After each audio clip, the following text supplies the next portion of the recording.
Ok, bonjour chers apprenants. Je me nomme Issa Makan Keita. Je suis docteur en droit privé fondamental, ancien chercheur et maître assistant à l'Université des sciences juridiques et politiques de Bamako, précisément à la faculté de droit privé. Mon adresse s'affiche au bas de l'écran. Ce cours concerne le droit pénal des affaires. Le droit pénal des affaires est enseigné, si vous voulez, en premier semestre.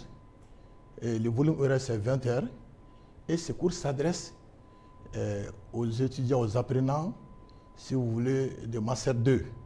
Master 2, plus précisément en droit privé fondamental, à la faculté dont je suis permanent. Donc, pour suivre ce cours, l'apprenant, si vous voulez, doit être capable, si vous voulez, de comprendre certaines notions en droit, d'une part en droit pénal général et d'autre part en droit des affaires.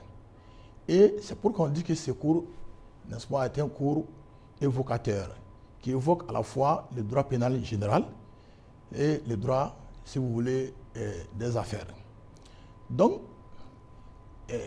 ces différentes matières nous permettent de bien comprendre, si vous voulez, le bien fondé de ce cours. En fait, l'objectif ou l'intention que nous cherchons à travers ce cours, il s'agit d'abord, si vous voulez, d'un objectif général. Ça veut dire que ça permet aux apprenants d'acquérir des notions fondamentales sur l'applicabilité du droit pénal en matière d'affaires et de pouvoir les analyser dans leur contexte. Parce que vous savez que le droit pénal général a été reconnu comme un droit criminel qui ne fait que punir.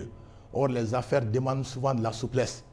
Et souvent, à première vue, on s'est longtemps interrogé si ces deux peuvent aller ensemble et jusqu'à concevoir une seule matière. Et dans l'introduction, vous allez voir qu'il y a eu l'émergence, il y a eu, si vous voulez, l'existence, avec beaucoup de théories, des rapports qui ont été présentés, si vous voulez, au niveau de l'Assemblée nationale française, avec l'affaire Stavisky, j'en passe. Donc, ceux-ci ont donné naissance, si vous voulez, au droit pénal et des affaires. Et par rapport à l'apprenant, l'objectif spécifique visé ici, à l'issue de ce cours, à la fin de ce cours, c'est que l'apprenant doit être capable, si vous voulez, de distinguer et d'analyser cette forme de délinquance qu'on appelle délinquance dans le milieu des affaires. Et très nettement la délinquance de la délinquance ordinaire, parce qu'il y a une différence entre délinquance ordinaire et délinquance commise au niveau de la vie des affaires. L'étudiant doit être capable également de déterminer les personnes, si vous voulez, physiques ou morales.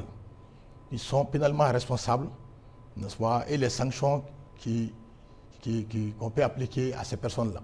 Vous savez que traditionnellement, on a compris que l'auteur des crimes ne serait que des personnes morales, des personnes physiques. Mais on a compris plus tard que les personnes morales, effectivement, peuvent être, si vous voulez, coupables des infractions. Et ce cas est beaucoup plus fréquent dans les études de droit pénal et des affaires.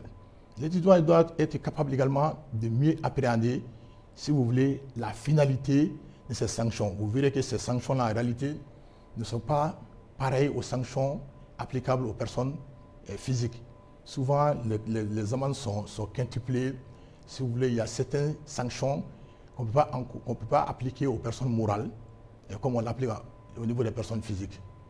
Par rapport à ce cours, le plan que nous avons dégagé, puisque ce cours est destiné aux apprenants de Master 2, Master 2 en droit privé fondamental.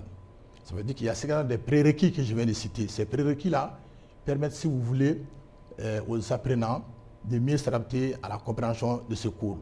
Le plan, naturellement, il y a une introduction. Je viens de vous parler de l'introduction. L'introduction, c'est comment le droit pénal des affaires a émergé, et pourquoi ce cours existe, et cette matière existe aujourd'hui, et avec la définition. Cette définition, la plupart des auteurs sont unanimes. Si vous voulez, c'est l'ensemble des règles qui sanctionnent, si vous voulez, les atteintes à l'ordre financier et, n'est-ce pas, à la foi publique et à la propriété.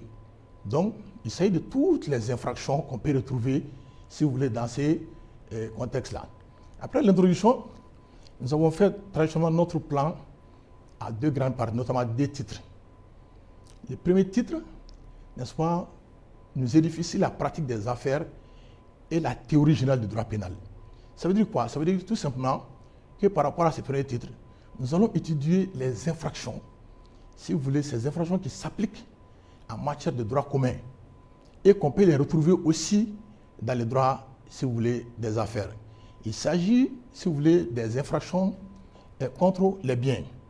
Et quand on parle d'infractions contre les biens, en fait, il y a ce qu'on appelle le vol, qu'on retrouve dans le droit commun, il y a l'escroquerie, il y a l'abus de, n'est-ce pas, confiance.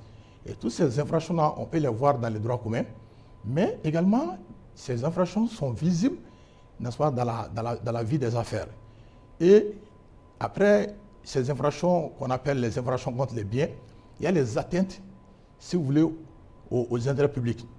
Il y a ce qu'on appelle l'atteinte à la confiance publique et l'atteinte, si vous voulez, à la confiance publique, disais-je.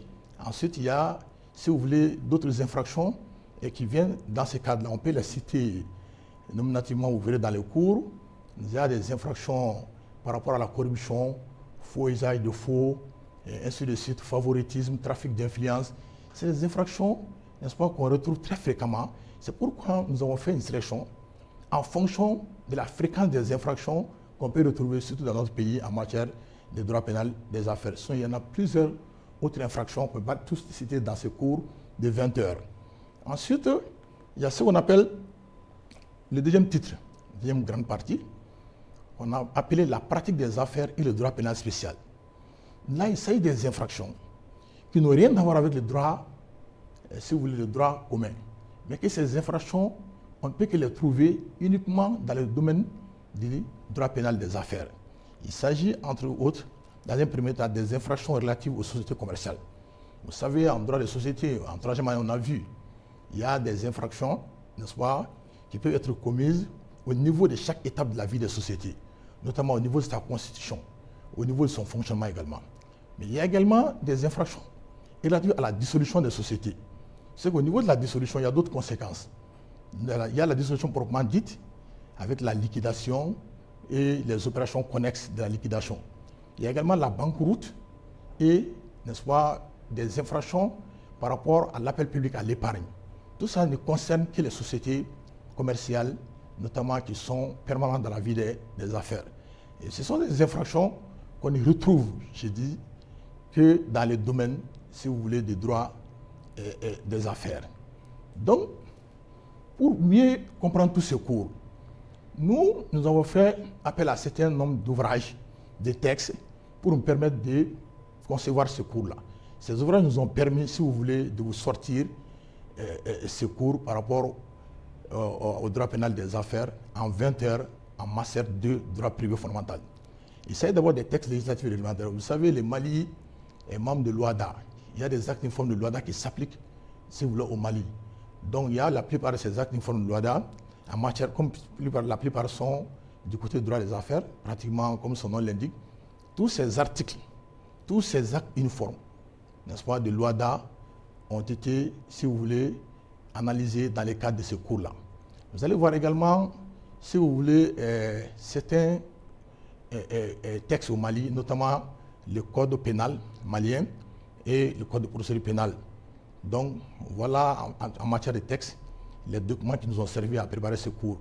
Ensuite, il y a beaucoup de manuels. Il y a beaucoup plus d'autres manuels qu'on pourrait tous les citer ici. Parce qu'en fait, les ouvrages, les manuels disponibles, si vous voulez, dans nos rayons au niveau de nos facultés, ce sont ces manuels-là qu'on a mis dans une bibliographie indicative pour vous indiquer tout simplement. Et ces manuels nous ont permis, si vous voulez, de traiter ces cours-là.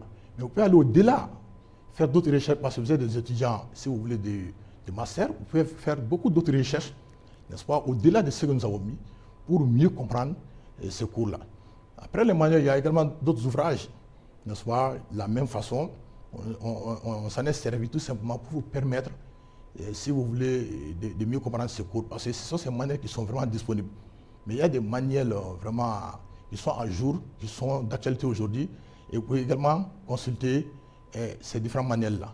Donc, à l'issue de cette brève présentation, je vous dis merci et à très bientôt pour nos prochaines vidéos et qui nous permettent d'aller au fond de toutes ces parties pour un développement, n'est-ce pas, du cours. Je vous remercie.